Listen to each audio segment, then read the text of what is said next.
बात कर लेना, वो कंफर्म कर लेना, हाँ इन्हीं के आदमी यहाँ दे दो यार। बिटकॉइन में यही है कि आप यहां से पैसा अमेरिका भेजिए, जापान भेजिए, कोई स्विफ्ट कोड की जरूरत नहीं है, कोई आईएफएससी कोड की जरूरत नहीं है, सीधे इसके बिटकॉइन से दूसरे के बिटकॉइन में चला जाएगा। बीच में सरकार मुंह देखते रह जाएगी। समझ में आएगी कि नहीं? अब इसमें सरकार बस एक जगह पकड़ सकती है। कब पकड़ सकती है समझिए ध्यान से। हम जब 10 लाख रुपए का बिटकॉइन खरीदेंगे तो उसी समय सरकार पकड़ लेगी कि बिटकॉइन जब खरीदेंगे तो अपने अकाउंट से पैसा निकालेंगे और बिटकॉइन बेचने वाली कंपनी को देंगे। तो सरकार को बस इतने पता है कि ये आदमी ने 10 लाख का बिटकॉइन खरीदा था। अभी बताइए 10 लाख की आज हम जमीन खरीद ले तो 1 साल बाद क्या वो जमीन 10 लाख की रहेगी? कोई ना कोई उसका रेट तो बढ़ेगा ही बढ़ेगा, बढ़ेगा कि नहीं? उसी तरह से हमने 10 लाख रुपए का क्या खरीदे? बिटकॉइन। और बिटकॉइन अगर अगले साल वो हो गया 20 लाख का, तो अब 20 लाख का हो गया। नियम के हिसाब से हम कितने का खरीदे? 10 लाख। अब हमको किसी आदमी को 20 लाख रुपया पेमेंट करना है। किसी आदमी को कितना पेमेंट करना है? 20 लाख। तो 20 लाख का पेमेंट करने के लिए हमको अलग से 30% इनकम टैक्स देना पड़ेगा। यानी 20 लाख रुपया पेमेंट और प्लस में 6 लाख रुपया टैक्स। समझ रहे हैं कि नहीं समझ रहे जी? 30% टैक्स नहीं दीजिएगा तो हमको किसी को 20 लाख रुपया क्या देना है? पेमेंट देना है। तो हम यहां से ए ने पेमेंट देना है किसको? बी को। कितना लाख देगा? 20 लाख देगा। तो इस पे कितना परसेंट टैक्स लगेगा? 20%, 30%। यानी टोटल कितना हो गया? 26 लाख। बताइए इसको 20 लाख देने के लिए इसके पास कितना होना चाहिए? 26 लाख। डायरेक्ट 20 लाख दे देगा तो ब्लैक मनी कहलाएगा। टैक्स चोरी कर लिए तो क्या कहलाएगा? अब 20 लाख देने के लिए इसको कितना होना चाहिए? या तो 6 लाख टैक्स ये दे दे या तो 6 लाख टैक्स ये दे दे। दोनों से गवर्नमेंट को मतलब है कि हमारा 6 लाख आना चाहिए। समझ में आ गया कि नहीं? लेकिन अगर यह ए नामक व्यक्ति 1 साल पहले 10 लाख रुपया में बिटकॉइन खरीदा रहता, उस बिटकॉइन की वैल्यू आज कितनी हो गई रहती? 20 लाख। अब ये अचानक डायरेक्ट इसको कहता बिटकॉइन में लोगे, कहेगा हाँ हाँ ले लेंगे, तो इसको भेज दिया कितना? 20 लाख का बिटकॉइन। आरबीआई को पता है, बैंक को खत्म कहानी। इसका बिटकॉइन कट गया, उसका बिटकॉइन रिसीव हो गया, पेमेंट हो गया, जा चल दिए यहाँ पर, पता ही नहीं किसी को। तो क्या बिटकॉइन पे कोई कंट्रोल है? जो पहले हवाला बाजार ऐसे फिजिकली लेके जाते थे, अभी किसमें हो गया है? बिटकॉइन। पहले रिश्वत मांगा जाता था, तुम्हारे लड़का को किडनैप कर लिए 5 लाख पहुंचा दो, अब नहीं, बिटकॉइन पहुंचा दो। किसमें पहुंचा दो? बिटकॉइन। कहेगा बिटकॉइन कैसे पहुंचाना है? तो अपना कोड देगा, जैसे आपका पेटीएम क्यूआर कोड होता है, आपका अकाउंट नंबर होता है, उसी तरह बिटकॉइन नंबर होता है। उससे आप केवल पैसा भेज और रिसीव कर सकते हैं, कोई जानकारी नहीं निकलेगा। उसमें मंगा लेगा बिटकॉइन, आपका छोड़ देगा। तो अब किडनैपिंग लड़का उड़का नहीं, कोई आपका सामान किडनैप, जरूरी चीज किडनैप कर लेता है। जैसे यूट्यूब चैनल, समझ में गया? जिसका भी यूट्यूब चैनल हैक होगा, ये दूसरा बिटकॉइन वाला करता है सब। जितना देखिएगा 90% जो यूट्यूब चैनल हैक होगा, अब यूट्यूब चैनल हैक कर लिया, अब कहेगा बिटकॉइन दो। अब ये बताइए, हम अगर बिटकॉइन ट्रांसफर किए तो किसमें गया? कोई पता कर सकता है? कोई पता नहीं कर सकते किसमें गया। वहां पे फिरौती ले लिया, वहां पर बिटकॉइन पता ही नहीं। तो बिटकॉइन में सबसे अच्छी बात यह है कि वो सेंट्रलाइज कंट्रोल नहीं होती है। और खराब बात यह है कि क्राइम करने के लिए सबसे बेस्ट करेंसी कौन है? बिटकॉइन। मतलब क्रिप्टो करेंसी। कौन सी करेंसी? क्रिप्टो। सबसे फेमस क्रिप्टो करेंसी बिटकॉइन, सबसे फेमस बिटकॉइन है। अच्छा ये बताइए, अगर हमने किसी को भेजा 20 लाख का बिटकॉइन और वो कह रहा है कि नहीं मिला हमको, तब चला गया। सुनिए ध्यान से, पूरी दुनिया में America, Canada, Britain, France, Australia, पूरी दुनिया में हर जगह माइनिंग लगी हुई है, मशीनें लगी हुई है, कंप्यूटर। अगर हम करोड़ों कंप्यूटर लगे, हम एक बिटकॉइन किसी में ट्रांसफर करेंगे ना, तो उन करोड़ों कंप्यूटर में ये सेव हो जाएगा कि इसमें से इसमें पैसा गया है। अब तब बिटकॉइन का अठन्नी कोई चोरी नहीं कर सकता, क्योंकि जैसे मान के चले हम आईसीआईसीआई से पैसा एचडीएफसी में भेजे, तो क्या ये पीएनबी को पता चलेगा? नहीं पता चलेगा, नहीं पता चलेगा। लेकिन अगर हम बिटकॉइन में इधर से उधर 1 रुपया करेंगे तो पूरी दुनिया के कंप्यूटर को वो क्या हो जाएगा? पता चल जाएगा। यानी हर इंसान अपने आप में आरबीआई है। आप देख लीजिएगा, खटाखट खटाखट क्या हुआ है? ट्रांसफर हुआ है यहाँ पर। अब इसको चलाने के लिए जैसे छोटा सा बैंक चलाने के लिए मैनेजर की जरूरत है, कैशियर की जरूरत है, ये सब पद का नाम है। Manager, deputy manager, cashier, field officer, minor. उसी तरह माइनर होता है क्रिप्टो करेंसी में, क्या होता है? माइनर। माइनिंग करने वाले को, माइनिंग माने खोदने का काम नहीं करता है, वो देखता है ट्रांजैक्शन कहां से कहां कितना हुआ। समझ में आ गया कि नहीं आ गया? ट्रांजैक्शन की पूरी देख रेख कौन करता है? माइनिंग करने वाले। कौन करता है? माइनिंग। तो कंप्यूटर होती है। एक ट्रांसफर अगर इंडिया से जापान में हुआ है क्रिप्टो करेंसी से, तो वो ऑस्ट्रेलिया के भी में भी सेव होगा, न्यूजीलैंड में भी होगा, अमेरिका, कनाडा, जर्मनी, हर जगह। तो आप झूठ तो इसमें नहीं बोल सकते हैं आपके में से ट्रांसफर ही नहीं हुआ, आपको दिए तुम्हारा पहुंच गया। क्या ऐसा पॉसिबल है? तो चोरी की संभावना क्या क्रिप्टो करेंसी में है? नहीं। लेकिन अगर गलती से दूसरे में भेज दिए तब वापस आने वाला नहीं है। एक आदमी का बिटकॉइन है बहुत ज्यादा, अरबों खरबों रुपए है, और उसका पासवर्ड भूल चुका है। 3 पासवर्ड की 4 पासवर्ड देता है, और उसका मतलब एक बस चांस बचा हुआ है। और अगर उसका पासवर्ड आ गया तो क्रिप्टो करेंसी में वो राजा हो जाएगा। अरबों खरबों रुपया है। पहले क्रिप्टो करेंसी बहुत सस्ता था, 100 रुपया का, अभी तो करोड़ में मिलता है। 2012-13 में कोई क्रिप्टो करेंसी को, बिटकॉइन को पूछता नहीं था, उसी समय वो 1 लाख बिटकॉइन ले लिया। हाँ, सस्ता मिल रहा था। हाँ, हो जाता है कैश में भी। अब कैश में कौन बेवकूफ बिटकॉइन को कैश में कन्वर्ट कराएगा? ये बताओ ना, बताइए कितना शरीफ इंसान है, कह रहा है कि बिटकॉइन कैश में कराएंगे कि नहीं कराएंगे। अब बिटकॉइन को कैश में कराने के लिए आपको बैंक में भेजना पड़ेगा। अब बैंक से लेंगे तुरंत धरा जाएंगे। यहाँ पे क्या जरूरत है कैश में करने का?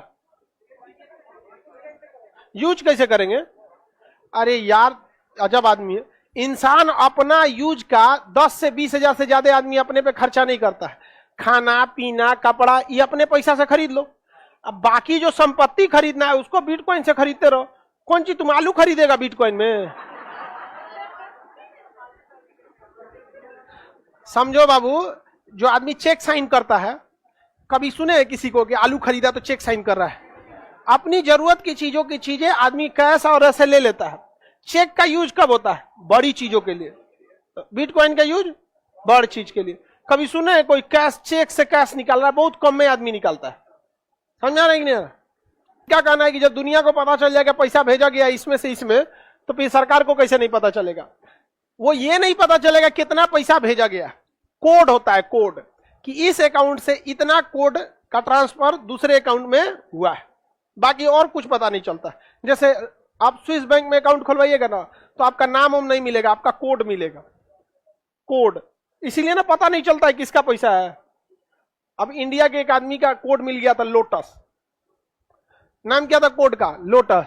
और पता चल गया, लीक हो गया मामला कि लोटस नाम का एक अकाउंट है।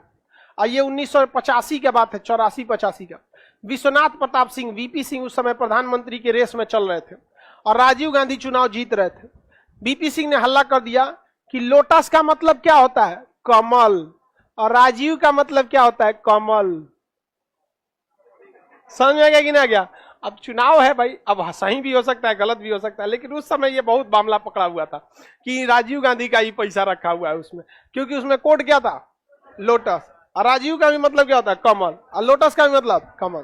तो देखिए, गवर्नमेंट इसे पहले बैन की हुई थी, तो कोई मानता था नहीं, क्योंकि इसके लिए आपको किसी ऑफिस में जाना नहीं है, मोबाइल में खटाखट कर देना है। तो छापा कहां मारिएगा? ना कोई जानकारी देता है ना कुछ। हाँ, तो अभी गवर्नमेंट को पता है, तो गवर्नमेंट पहले इसे लीगल नहीं माना था, लोग मानते ही नहीं थे। और करोड़ों करोड़ों का व्यापार किसमें होता था? क्रिप्टो में। और क्रिप्टो इतना कोडिंग में है कि आपको पता नहीं चल पाता है कि किसका कोड है। तब गवर्नमेंट मजबूरी में आके कही कि क्रिप्टो करेंसी से व्यापार कीजिएगा तो हम टैक्स लेंगे। कही कि भैया पकड़ा है ये नहीं रहा है, लॉस भी हो रहा है, उससे अच्छा क्या ले लो? टैक्स ले लो। तो अभी गवर्नमेंट क्रिप्टो करेंसी को लीगलाइज कर दी है। क्या कर दी है? लीगलाइज कर दी। बशर्ते टैक्स कितना लेगी गवर्नमेंट? 10-20% आपका क्या लेगी? टैक्स लेगी। अलग अलग लेवल पे टैक्स अलग अलग होता है। हाँ, व्यापार कर सकते हैं बिटकॉइन में, बशर्ते सामने वाला लेने के लिए रिसीव करे। समझिए ध्यान से, हमारा रुपया जो है वो लीगल टेंडर है, यानी अगर हम किसी को भारत में रुपया में पेमेंट देते हैं तो वो मानने के लिए कंफर्म है, उसे लेना ही पड़ेगा। समझ में आ गया कि नहीं? अगर आप किसी को फोन पे कर दें तो मना कर सकता नहीं। आप कहेंगे अकाउंट ट्रांसफर कर दे तो कहेगा नहीं, लेकिन आप कहेंगे कि हम आपको पैसा दें तब वो मना नहीं कर सकता, क्योंकि रुपया क्या है, लीगल टेंडर है। रुपया क्या है, लीगल टेंडर। उसी तरह से क्रिप्टो करेंसी लीगल टेंडर नहीं है।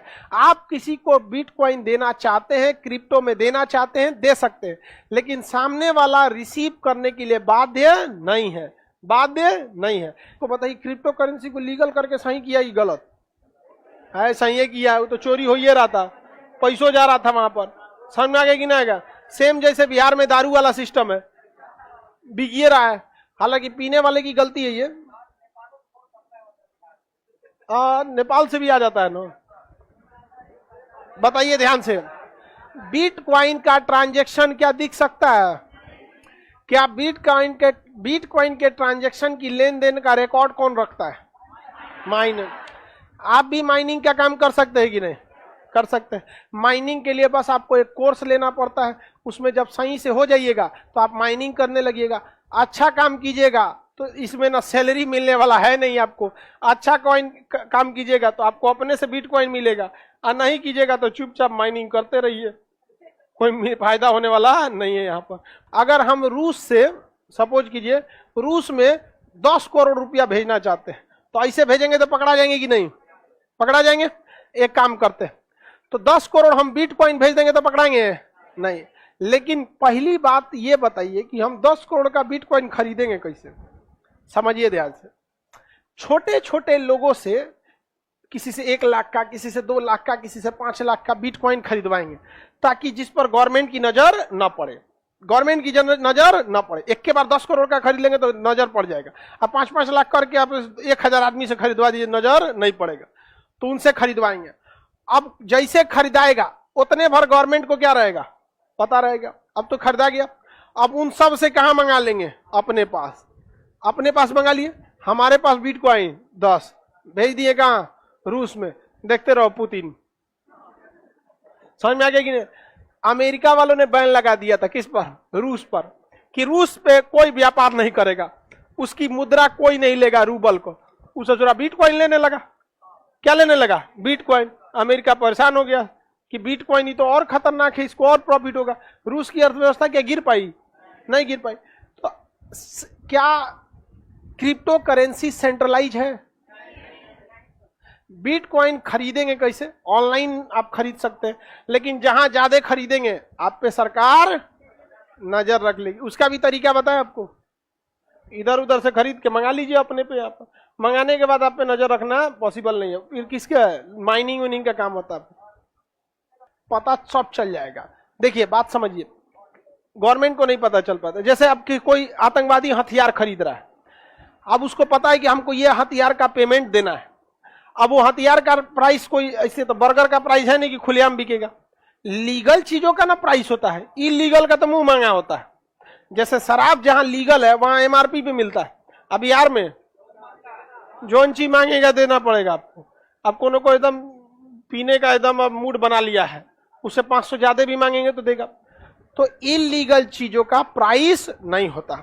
जो व्यापारी है, जो खरीदार है, अपना इंटरनेट पे दाम फिक्स कर लिए और टैक्स बचाने के लिए पेमेंट किससे कर देंगे? बिटकॉइन से। ये बहुत बड़ा चेंज चल रहा है। जितना इंटरनेशनल क्राइम है, इतना सब हो रहा है, सब किस पे हो रहा है? बिटकॉइन पे हो रहा है। और इसके लिए इंटरनेट का एक अलग दुनिया होता है, डार्क वेब।